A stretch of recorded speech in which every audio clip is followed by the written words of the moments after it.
If you're interested in breathing exercises to relieve stress and anxiety, to sleep better, to boost your digestion, to manage your blood pressure, or to even out your mood throughout the day, but when you go looking around online, you find different books, different gurus, different techniques, and everybody says their technique is the best, and you can't figure it out, well, this video is for you. Before we get into it, let's do a long, slow breath together. It's in through your nose for 4, out through your nose for 8. Here we go.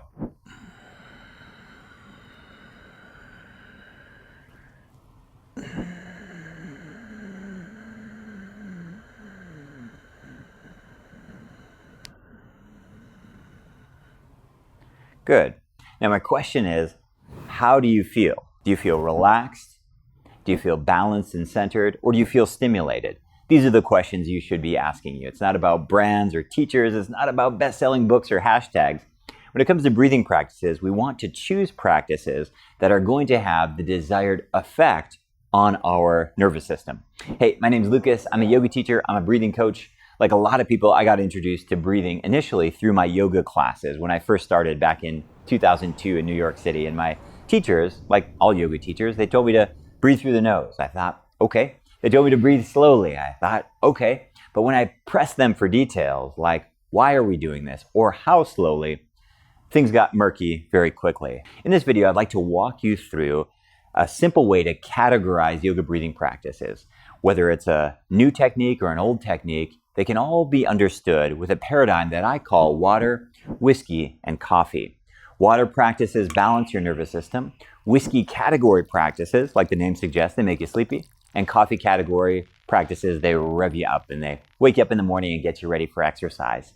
I want to clarify here, I haven't invented any of these practices. In fact, no one living has invented any practices. These practices have been around for thousands of years. We simply utilize these techniques for our desired outcome. And you're wondering, yeah, but Lucas, should I do that really fast breath that those guys in the ice baths are doing? Should I do that really slow breath with long holds like the freedivers or the spear fishermen are doing? Or should I breathe slow and steady like my power vinyasa teacher told me to do? And again, the answer is yes, yes, and yes. You choose the practice based on how you'd like to feel. In this video, I'll walk you through water, whiskey, coffee, and I'll also share with you some simple practices so you can get started. If you'd like a PDF reference, you can click on the link down below. Let's start off by talking about water category practices. One way to think about this is if you imagine you walked into a grocery store and you didn't know anything about food or nutrition, and somebody said to you, hey Lucas, just eat raisins all day long. Raisins are the best. They give you energy. They taste great. You feel great. You say, great, I'm eating raisins all the time. And you feel pretty good for about an hour and then you end up on the toilet, right? Somebody says, Lucas, you know what the best thing is? Meat. You should just eat meat all day long. They start throwing steaks at you and maybe you eat a little, you feel kind of satiated, and then suddenly you're the opposite problem. You can't go to the bathroom at all. When you walk into the grocery store, if you're new to nutrition, it's important that you understand first and foremost the big picture, macronutrients, fat, protein, and carbs. Do other things matter? For sure. But the most important thing from a nutritional perspective is to understand fat, protein, and carbs, how they affect your hormones, your body composition, your energy, your metabolism. When it comes to breathing, same thing. We have 3 main categories that we can think about, and water is the first category. Water, like the name suggests, is always a good idea. You can have water first thing in the morning. You can have water right before bed in the evening. Water has a balancing effect on your nervous system. Water category breathing practices do the same.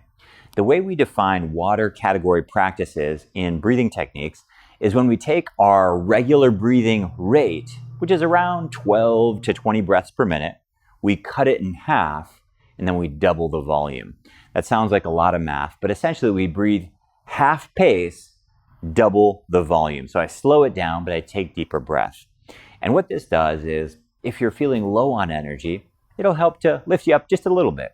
If you're feeling stressed and anxious, it'll help to dampen that down just a little bit. It's a very, very moderate practice. This is what my yoga teacher was hinting at 20 years ago in my first yoga class.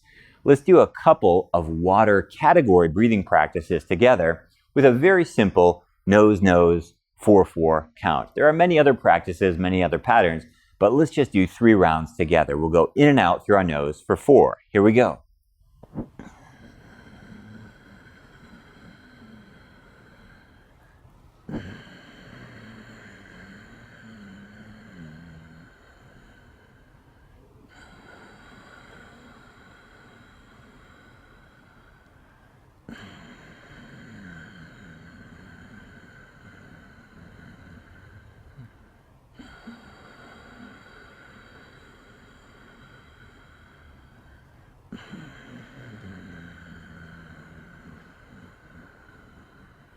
Good.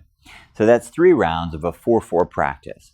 Are there other practices we could do with that same rhythm, that same rate, that same volume? Yeah, there are a whole bunch, but they all fall under that water category practice. Just like if you went in the grocery store, there are lots of things that fall under the carbohydrate category, the bread and the fruit, and you get the idea. There are a lot of different practices, but on a fundamental level, when we're breathing at a rate of around 4 to 6 breaths per minute, which is what I was doing there, that has a balancing effect on our nervous system. Let's put that one aside and let's move on to our next category of practice, which would be whiskey category practices. The whiskey name helps us to remember that these practices, they make you sleepy, they relax you, they really stimulate your parasympathetic nervous system.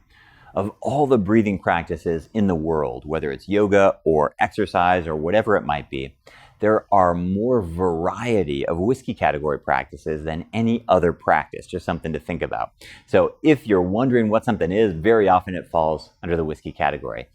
In terms of definitions, a whiskey category practice is something that falls at a rate of 3 breaths per minute or slower. That means we're breathing very, very slowly. When people start to hold their breath, that also would fall under a whiskey category. To feel this, we'll do a practice of inhale 4, exhale 8, just like we did at the beginning of this talk. And we'll do 3 rounds. And the goal is to slow our breath down. Remember when you're exhaling to do it at half speed so you don't run out of air. Let's practice together. In through your nose for 4.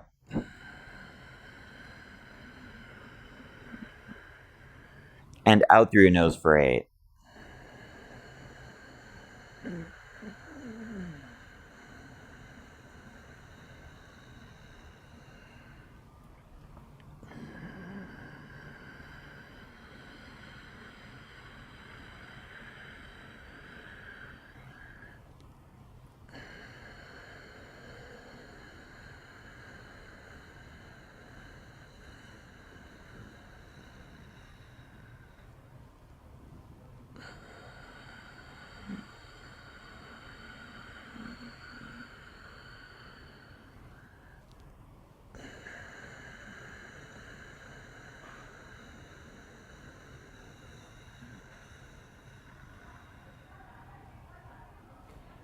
Good. Notice how you feel. Usually, with both our water category and our whiskey category practices, we would do around 10 rounds. So we do that 10 different times. You could do it less, but usually we do at least 10, if not more. When you practice that consistently, you'll feel your body relaxing. The final category that we'll look at are coffee category or stimulating practices. Like the name suggests, these rev up your sympathetic nervous system. They're most appropriate first thing in the morning or right before exercise, where we need that jolt, we need that cortisol spike to get ourselves in a ready state for movement. Lots of different coffee category practices. The one I'll show you is kind of a quintessential practice called Kapalabhati breathing or breath of fire. It sounds and feels like a sharp sneeze. I force the air out using my lower abdomen, and then I relax as the breath comes back in. This backwards way of breathing, forced exhale, relaxed inhale, which is backwards, it has a jolt effect on your nervous system, and it's part of what impacts that sympathetic nervous system response. When you exhale, it should feel and sound like a sneeze, and make sure between each breath you relax completely. Let's practice 20 rounds together. 3, 2, 1, and we exhale, exhale, exhale.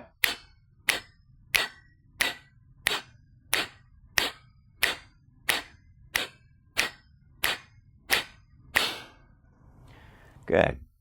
Allow your body to relax. Usually, with breath of fire, we do 3 rounds of 20, first thing in the morning, before exercising, before a yoga class, to again put us in a ready state for practice. Hopefully these categories have helped you understand where all of the world's breathing exercises fall. And then you can pick and choose exercises that best meet your needs right now. If you'd like to fall asleep, probably a whiskey category practice is best. If it's first thing in the morning, makes sense to sit down and do 3 rounds of 20, breath of fire, or something similar. Throughout the day, throughout your yoga practice, we usually come back to some type of water category 4-4 balancing practice. Different practices to choose from, but which category does it fall into? Hope you found that helpful. I'll drop a link down below to a PDF guide. If you'd like more science-based yoga videos, click on that link down below. If you have questions about water, whiskey, coffee, or anything else we've talked about, you'll find a comment section down below. I'd love to hear from you. You can find my teaching calendar at YOGABODY.com, and if you're looking for some book suggestions to get a better overview about how all these different breathing practices come together, I often recommend The Healing Power of Breath by Patricia Gerbarg. She was on the podcast a number of years ago. I'll drop a link to that down below. And James Nestor's book, Breath, is also another great resource, not for one particular standout practice, but to understand this whole world of breathing in general. Great to have you here. I'll see you in the next video.